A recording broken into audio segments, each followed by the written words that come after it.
some really interesting results so far.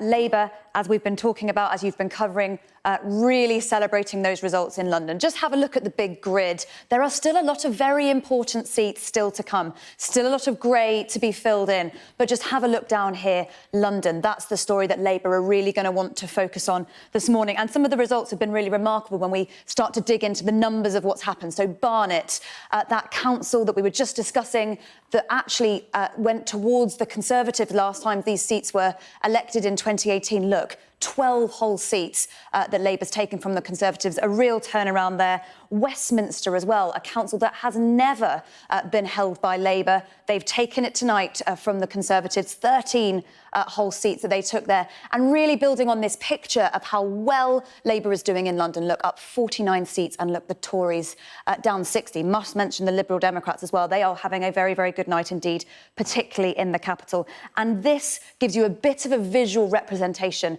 of just how much of a mountain Labour have climbed in a place like Wandsworth. Just look at that vote share over time, going all the way back to the 90s, that big gap between the Conservatives and Labour, and just look, that crossover there, that is what Labour will really be celebrating this morning. But nationally, if we take a step back, things are a smidge more nuanced, and it's really important to say that because Labour have done very well in London, but if they want to win the next general election, they also need to be doing well in places like Bolton, places with a high Labour vote, places that abandoned Labour in that 2019 general election. Now, remember, this set of results, these seats were last fought in 2018. So no change for Labour is actually really sort of a return to that level of support that they enjoyed before that big collapse. However, they probably wanted to be seeing a few more gains in places like this if they want to really build up that support. Look, it was actually the Conservatives that gained a seat there. And I just want to show you this. This breaks down for us the change in vote share in different regions of the country for the different parties. So everything this side of the line,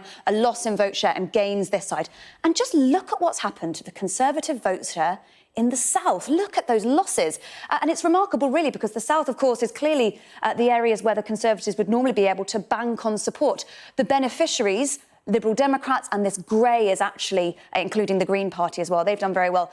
Not perfect for Labour either. Look, they've gone down a bit in the north and the Midlands. They would really want to be picking up there. I want to leave you with one final thought.